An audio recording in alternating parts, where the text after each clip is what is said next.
അല്ലാഹുവേ റഹ്മാനായ റബ്ബേ ഹബീബായ റസൂലുള്ളാഹി സ്വല്ലല്ലാഹു അലൈഹി വസല്ലം തങ്ങളുടെ ബർക്കത്ത് കൊണ്ട് ഞങ്ങളുടെ മക്കളെയെല്ലാം നീ ഉയർച്ചകളിൽ എത്തിക്കണേ അല്ലാഹ്. സർവ്വ അനുഗ്രഹങ്ങളും അവർക്ക് നൽകണേ അല്ലാഹ്. എൻ്റെ പ്രിയപ്പെട്ട മുഅ്മിനീങ്ങളെ, നമ്മുടെ മക്കളൊക്കെ സാലിഹീങ്ങളാകാനും ദുഷിച്ച കൂട്ടുകെട്ടിൽ നിന്ന് മോചനം ലഭിക്കാനും കുറ്റകൃത്യങ്ങളിൽ പെട്ടുപോയ മക്കൾ നേരായ മാർഗത്തിൽ വരാനും ഒരു ആത്മീയ മാർഗം ഞാൻ പറഞ്ഞു തരാം.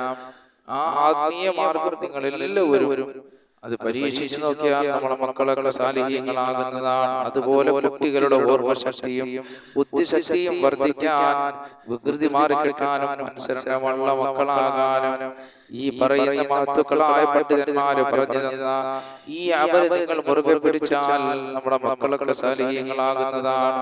അല്ലാഹുവേ, ഞങ്ങളെ മക്കളെ നീ ആലിമീങ്ങളും സാലിഹ്യങ്ങളും പണ്ഡിതന്മാരും പടച്ചവരെ ഉദ്യോഗസ്ഥരും മാതാപിതാക്കൾക്കും നാട്ടുകാർക്കുമെല്ലാം ഉപയോഗമുള്ള മക്കളാക്കി മാറ്റണേ അല്ലാഹ്. നമ്മുടെ മക്കൾ നന്നാവാൻ വേണ്ടി ആദ്യം മാതാപിതാക്കൾ ചെയ്യേണ്ടത്, മാതാപിതാക്കൾ ആദ്യം നന്നാവുക. മാതാപിതാക്കൾ ആദ്യം നന്നാവണം. മാതാപിതാക്കളെ കണ്ടാണ് മക്കൾ വളരുന്നത്.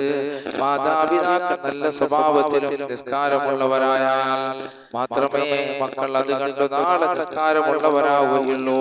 മക്കളെ വളർത്തേണ്ട രീതി ഓരോ രക്ഷിതാക്കളും അറിഞ്ഞിരിക്കണം, അല്ലെ? മാതാപിതാക്കളിൽ നിന്ന് നല്ല സ്വഭാവം വന്നാൽ അത് മക്കൾ കണ്ടു വളരുന്നതാണ്. മഹാനായ പറഞ്ഞു തന്നത് ഓരോ രക്ഷിതാക്കളും അറിഞ്ഞിരിക്കണം. അതായത് ആദ്യത്തെ 7 വർഷം മക്കളുമായി കളിച്ച് രസിച്ചുകൊണ്ട് അവരെ വളർത്തുക. പിന്നത്തെ 7 വർഷം, അതായത് 7 മുതൽ 14 വയസ്സ് വരെ അവരെ അറിവും അതും പഠിപ്പിക്കുക. ഈ വയസ്സിൽ അവരെ മതവിദ്യാഭ്യാസം കൊടുക്കാൻ നമ്മൾ ശ്രമിക്കുക. മാതാപിതാക്കൾ പ്രത്യേകം ശ്രദ്ധിക്കുക. എന്നാൽ മാത്രമേ അവരിൽ ധാർമ്മിക ബോധം വളർത്തിയെടുക്കാൻ പറ്റുകയുള്ളൂ. പഠിപ്പിക്കേണ്ട സമയത്ത് പഠിപ്പിച്ചില്ലെങ്കിൽ പിന്നെ വിലപിച്ചിട്ട് കാര്യമില്ല രക്ഷിതാക്കളെ. പിന്നെ 14 വയസ്സ് മുതൽ 21 വയസ്സ് വരെ നിങ്ങളുടെ കൂട്ടുകാരെ പോലെ രക്ഷിതാക്കൾ അവരെ വളർത്തിക്കൊണ്ടുവരിക. ഇങ്ങനെ ഈ രൂപത്തിൽ വളർത്തിയെടുത്താൽ ഒരു മക്കളും വഴിതെറ്റി പോവുകയില്ല. ഇങ്ങനെ വളർത്തിയെടുക്കാൻ മാതാപിതാക്കൾ പറയുന്നത് മക്കൾ അനുസരിക്കും. ഇങ്ങനെ വളർത്തിയെടുത്താൽ മാതാപിതാക്കൾ പറയുന്നത് മക്കൾ അനുസരിക്കുന്നതാണ്. അതുപോലെ ചെറുപ്പം മുതലേ മക്കളെ നിസ്കാരമുള്ളവരായി വളർത്തിക്കൊണ്ടുവരിക. ചെറുപ്പം മുതൽ തന്നെ നമ്മളെ മക്കളെ നിസ്കരിപ്പിച്ച് നമ്മൾ ശീലിക്കുക. ഇതൊക്കെ മാതാപിതാക്കൾക്ക് ഉണ്ടാകേണ്ടിയുള്ള കാര്യമാണ്. അതുപോലെ ചെറുപ്പം മുതലേ നമ്മളെ മക്കളെ നമസ്കാരമുള്ളവരാക്കി നമ്മൾ മാറ്റാൻ ശ്രമിക്കുക. നമസ്കാരം കളാകാതെ നിസ്കരിപ്പിച്ച് ശീലിപ്പിച്ച് അവരെ വളർത്തിക്കൊണ്ടുവരിക. കൃത്യമായി നമസ്കരിക്കുന്ന വ്യക്തി കുറ്റകൃത്യങ്ങളിലേക്ക് വഴുതി വീഴുകയില്ല, ഒരു മോശത്തരത്തിലേക്കും പോകില്ല. നിഷിദ്ധ കാര്യങ്ങളിൽ നിന്ന് നിസ്കാരം മുസ്ലിമിനെ തടയുന്നതാണ്. ശരിയായ രൂപത്തിൽ നിസ്കരിച്ചാൽ തെറ്റ് ചെയ്യാൻ നിസ്കാരം ആ വ്യക്തിയെ അനുവദിക്കുന്നതല്ല. മേൽപ്പറഞ്ഞ രീതിയിൽ മക്കളെ വളർത്തിയെടുത്താൽ മക്കൾ ഒരിക്കലും വഴിതെറ്റി പോവുകയില്ല, ദുഷിച്ച കൂട്ടുകെട്ടുകളിൽ പെടുകയില്ല. ദുഷിച്ച കൂട്ടുകെട്ടിൽ നിന്നും മോചനം ലഭിക്കാനും കുറ്റകൃത്യങ്ങളിൽ പെട്ടുപോയ മക്കൾ നേരെയായ മാർഗത്തിൽ വരാനും ഒരാത്മീയ മാർഗം പറഞ്ഞു തരാം. വെള്ളിയാഴ്ച ജുമുഅ നമസ്കാരം കഴിഞ്ഞ്, എപ്പോഴാണ്? വെള്ളിയാഴ്ച ജുമുഅ നമസ്കാരം കഴിഞ്ഞ് ഒരു തവണ ചെയ്താൽ മതി. വെള്ളിയാഴ്ച ജുമുഅ നമസ്കാര ശേഷം 1001 തവണ യാ വദൂദ് യാ അല്ലാഹ്, യാ വദൂദ് യാ അല്ലാഹ്, യാ വദൂദ് യാ അല്ലാഹ്, യാ വദൂദ് യാ അല്ലാഹ്, യാ വദൂദ് യാ അല്ലാഹ്, യാ വദൂദ് യാ അല്ലാഹ്, യാ വദൂദ് യാ അല്ലാഹ് എന്ന ഈ ഇസ്മിനെ ചൊല്ലി മധുരമുള്ള ഏതെങ്കിലും ഭക്ഷണ സാധനത്തിൽ മന്ത്രിച്ച് കുട്ടിക്ക് കഴിക്കാൻ കൊടുക്കുക. ഇൻഷാ അല്ലാഹ് ആ കുട്ടിയുടെ സ്വഭാവം നന്നായി മാറുന്നതാണ്. വരുന്നതാണ്. കാരണം അല്ലാഹുവിന്റെ പരിശുദ്ധമാക്കപ്പെട്ട നാമങ്ങൾക്ക് വലിയ മഹത്വമുണ്ട്. എൻ്റെ പ്രിയപ്പെട്ട മുഅ്മിനീങ്ങളെ, ഇങ്ങനെ നിങ്ങൾ ചെയ്തു നോക്ക്, നിങ്ങളെ കുട്ടികൾ നല്ല സ്വഭാവമുള്ളവരായി മാറും. അതുപോലെ തന്നെ കുട്ടികളുടെ ഓർമ്മശക്തിയും ബുദ്ധിശക്തിയും വർദ്ധിക്കാൻ, വികൃതികൾ മാറിക്കിട്ടാനും അനുസരണയുള്ള മക്കളാകാനും നീ പറയാൻ പോകുന്ന കാര്യം ചെയ്താൽ ഇൻഷാ അല്ലാഹ് നല്ല മക്കളായി വരുന്നതാണ്. പലരും മക്കളെ കൊണ്ട് പ്രയാസം പറയുന്നവരുണ്ട്. അപ്പോൾ നമ്മുടെ മക്കൾ അനുസരണയുള്ളവരാകാനും ബുദ്ധിശക്തി വർദ്ധിക്കാനും ഓർമ്മശക്തി കൂടാനും പവിത്രമായ ഏതെങ്കിലും 2 ദിവസത്തിൽ പവിത്രമായ 2 ദിവസങ്ങൾ, ആ 2 ദിവസങ്ങളെ നമുക്ക് നോക്കാം. ഒന്ന് വെള്ളിയാഴ്ച രാവിലോ അല്ലെങ്കിൽ തിങ്കളാഴ്ച രാവിലോ, അതുമല്ലെങ്കിൽ തിങ്കളാഴ്ച സുബഹി കഴിഞ്ഞിട്ട് അല്ലെങ്കിൽ വെള്ളിയാഴ്ച പകലിലോ ഒരൽപ്പം തേൻ നമ്മൾ കൊടുക്കുക, അല്ലെങ്കിൽ സംസം വെള്ളം എടുക്കുക. ഇതിൽ 2-ൽ ഏതായാലും സംസം വെള്ളം എടുക്കുക. ഇതിൽ 2-ൽ ഏതായാലും മതി. അതിലേക്ക് ബിസ്മില്ലാഹിർ റഹ്മാനിർ റഹീം, ബിസ്മില്ലാഹിർ റഹ്മാനിർ റഹീം, ബിസ്മില്ലാഹിർ റഹ്മാനിർ റഹീം, ബിസ്മില്ലാഹിർ റഹ്മാനിർ റഹീം, ബിസ്മില്ലാഹിർ റഹ്മാനിർ റഹീം എന്ന് 313 പ്രാവശ്യം മന്ത്രിക്കുക. കൃത്യമായ എണ്ണത്തിൽ ചൊല്ലണം. അതുപോലെ അക്ഷരശുദ്ധിയോടെ നിങ്ങൾ ചൊല്ലുക. അശ്രദ്ധരായി നിങ്ങൾ ചൊല്ലരുത്. അക്ഷരശുദ്ധിയോടെ നിങ്ങൾ ചൊല്ലുക. അശ്രദ്ധരായി ചൊല്ലരുത്. ചൊല്ലുന്നത് അല്ലാഹുവിന്റെ ഇസ്മാണ്. ഈ ആയത്തിന്റെ ബർക്കത്ത് കൊണ്ട് മക്കളെ നന്നാക്കണേ അല്ലാഹ് എന്നുള്ള നിയത്തിൽ 313 പ്രാവശ്യം നിങ്ങൾ ചൊല്ലുക. ഓതിയതിനു ശേഷം ഇശ്വി എന്ന് പറഞ്ഞ് നമ്മൾ എടുത്തു വെച്ചിരിക്കുന്ന തേനിൽ മന്ത്രിക്കുക. ഓരോ പ്രാവശ്യം ചെല്ലുമ്പോഴും ഇശ്വി എന്ന് പറഞ്ഞ തേനിൽ മന്ത്രിക്കലാണ് ഏറ്റവും നല്ല ഗുണം. ഇങ്ങനെ മന്ത്രിച്ചതിന് ശേഷം മക്കൾക്ക് രാവിലെ വെറും വയറ്റിൽ ഒരു സ്പൂൺ തേൻ കുടിക്കാൻ കൊടുക്കുക. തേനിലാണ് മന്ത്രിച്ചു വെച്ചതെങ്കിൽ തേൻ കൊടുക്കുക. അതല്ല സംസം വെള്ളത്തിലാണ് മന്ത്രിച്ചു വെച്ചതെങ്കിൽ ആ വെള്ളം നിങ്ങൾ കൊടുക്കുക. ഇങ്ങനെ ഒറ്റ പ്രാവശ്യം ചെയ്തു വെച്ചാൽ മതി.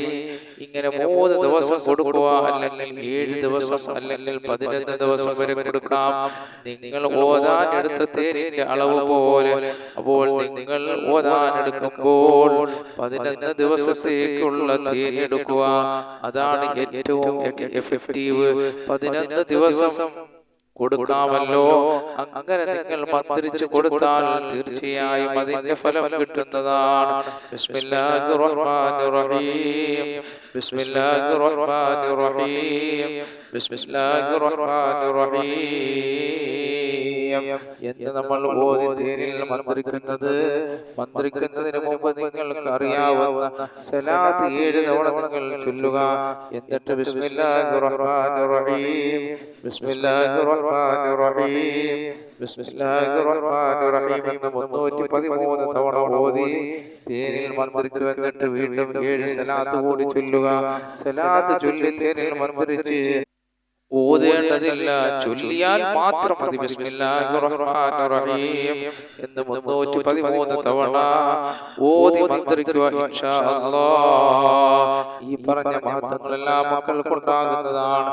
പടച്ചവനെ, ഞങ്ങളെ മക്കളെ സാലിഹീങ്ങളാക്കണേ അല്ലാഹ്. അതോടൊപ്പം തന്നെ എൻ്റെ പ്രിയപ്പെട്ട രക്ഷിതാക്കളെ, നിങ്ങളെ മക്കൾക്ക് വേണ്ടി നിങ്ങൾ ദുആ ചെയ്യണം, നിങ്ങൾ പ്രാർത്ഥിക്കണം. അല്ലാഹുവേ, എൻ്റെ മക്കളെ സാലിഹീങ്ങളാക്കണേ അല്ലാഹ്, എൻ്റെ മക്കളെ സാലിഹീങ്ങളാക്കണേ അല്ലാഹ്, എൻ്റെ മക്കളെ സാലിഹീങ്ങളാക്കണേ അല്ലാഹ് എന്ന് നിങ്ങളെപ്പോഴും അല്ലാഹുവിനോട് ദുആ ചെയ്യണം. മാതാപിതാക്കളെ, നിങ്ങളെ മക്കൾക്ക് വേണ്ടി നിങ്ങളെപ്പോഴും ദുആ ചെയ്യണം. നിങ്ങളെ പ്രാർത്ഥന അല്ലാഹു സ്വീകരിക്കുന്നതാണ്.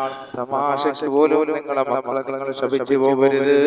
നിങ്ങളെ മക്കൾ ഒരു പക്ഷേ വികൃതി കാണിച്ചാൽ പോലും നിങ്ങൾ ദുആ ചെയ്യണം. അല്ലാഹുവേ, എൻ്റെ മക്കളുടെ പൊരുത്തക്കേടുകളെല്ലാം നീ മാറ്റി എൻ്റെ മക്കളെ നീ ഉയർത്തണേ അല്ലാഹ്.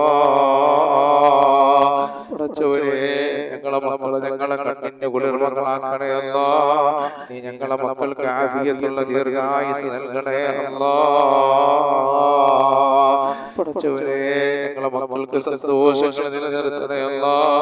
ഞങ്ങളെ അല്ലാഹുവേ നീ ഞങ്ങളെ മക്കളെ ആലിമീങ്ങളും സാലിഹീങ്ങളും പണ്ഡിതന്മാരും ഉദ്യോഗസ്ഥന്മാരും ഞങ്ങളെ കണ്ണിന്റെ കുളിർമകളും നാട്ടിനും നാട്ടുകാർക്കും മാതാപിതാക്കൾക്കെല്ലാം ഉപയോഗമുള്ള മക്കളാക്കണേ അല്ലാഹ്. നീ ഉയർത്തണേ അല്ലാഹ്. അവരുടെ രോഗങ്ങൾ ശിഫയാക്കണേ അല്ലാഹ്. ആഫിയത്തുള്ള ദീർഘായുസ്സ് അവർക്ക് ഞങ്ങൾക്കും നൽകണേ അല്ലാഹ്. അൽഹംദുലില്ലാഹി റബ്ബിൽ ആലമീൻ. اللهم صل على سيدنا محمد وعلى ال سيدنا محمد. اللهم اغفر لنا ولوالدينا ولمشايخنا ولأساتذتنا رب ارحمهما كما ربونا صغارا. അർഹമ റഹീമായ അല്ലാഹുവേ, പ്രപഞ്ച സൃഷ്ടാവായ പടച്ചവനെ, ഞങ്ങൾ പറഞ്ഞതും കേട്ടതെല്ലാം ഒരു സാലിഹായ അമലാക്കണേ അല്ലാഹ്. ഇതെല്ലാം ഞങ്ങൾക്ക് രണ്ട് ലോകത്തും വിജയിക്കാൻ വിളിക്കുന്ന ഒരു സാലിഹായ അമലാക്കണേ അല്ലാഹ്. അല്ലാഹുവേ ഞങ്ങളുടെ മജ്‌ലിസിലെല്ലാം ബർക്കത്ത് ചൊരിയണേ പടച്ചവനെ. കാരുണ്യവാനായ റബ്ബേ നീ ബർക്കത്ത് ചൊരിയണേ അല്ലാഹ്. അല്ലാഹുവേ ഞങ്ങളുടെ കൂട്ടത്തിൽ രോഗികളുണ്ട്, ഞങ്ങളുടെ രോഗങ്ങൾ ശിഫയാക്കണേ അല്ലാഹ്. ഞങ്ങളുടെ കൂട്ടത്തിൽ ജോലിയില്ലാത്തവരുടെ ജോലി നൽകണേ പടച്ചവനെ. ഞങ്ങളുടെ കൂട്ടത്തിൽ ദാരിദ്ര്യം കൊണ്ട് വലയുന്നവരുടെ സമ്പത്തിന്റെ വഴികൾ വിശാലമാക്കണേ അല്ലാഹ്. റബ്ബേ ഞങ്ങൾ പലരും വാടക വീടുകളിലാണ്, സ്വന്തമായി ഭവനങ്ങൾ നൽകണേ അല്ലാഹ്. റബ്ബേ ഞങ്ങളുടെ കടക്കാരുണ്ട് റബ്ബേ, ഞങ്ങളുടെ കടങ്ങൾ നീ വീട്ടി തരണേ അല്ലാഹ്. ഞങ്ങളുടെ കൂട്ടത്തിൽ എത്രയോ പേര് മക്കളില്ലാത്തവരുടെ സാലിഹീങ്ങളായ മക്കളെ നൽകണേ അല്ലാഹ്. പടച്ചവനെ ഞങ്ങളുടെ സഹോദരങ്ങൾ പലരും വിദേശ രാജ്യങ്ങളിലാണ്, സന്തോഷത്തോടെ സൗന്ദര്യത്തോടെ സമ്പത്തോടെ യാത്ര ചെയ്യാനുള്ള ഭാഗ്യം നൽകണേ അല്ലാഹ്. പടച്ചവനെ ഞങ്ങളുടെ കൂട്ടത്തിൽ കച്ചവടക്കാരുണ്ട് അല്ലാഹ്, അവിടെ കച്ചവടത്തിൽ ബർക്കത്ത് ചൊരിയണേ അല്ലാഹ്. ഈ ഭൂമിയിൽ എന്തെല്ലാം അനുഗ്രഹങ്ങൾ നീ ഞങ്ങൾക്ക് നൽകിയിട്ടുണ്ടോ അതിലെല്ലാം നീ ബർക്കത്ത് ചൊരിയണേ അല്ലാഹ്. തന്ന മക്കളിൽ ബർക്കത്ത് ചൊരിയണേ അല്ലാഹ്. തന്ന ശരീരങ്ങളിൽ ബർക്കത്ത് ചൊരിയണേ അല്ലാഹ്. തന്ന ഇണകളിൽ ബർക്കത്ത് ചൊരിയണേ അല്ലാഹ്. തന്ന വാഹനങ്ങളിൽ ബർക്കത്ത് ചൊരിയണേ അല്ലാഹ്. എല്ലാ മേഖലകളിലും സന്തോഷങ്ങളും അനുഗ്രഹങ്ങളും ഖൈറുകളും ധാരാളം നൽകണേ അല്ലാഹ്. റബ്ബനാ ആതിനാ ഫിദ്ദുനിയാ ഹസന വഫിൽ ആഖിറതി ഹസനത വഖിനാ അദാബന്നാർ ബിഹഖി സല്ലല്ലാഹു അലാ മുഹമ്മദ് സല്ലല്ലാഹു അലൈഹി വസല്ലം സല്ലല്ലാഹു അലാ മുഹമ്മദ് സല്ലല്ലാഹു അലൈഹി വസല്ലം. അല്ലാഹുമ്മ സല്ലി അലാ മുഹമ്മദ് യാ റബ്ബി സല്ലി അലൈഹി വസല്ലം.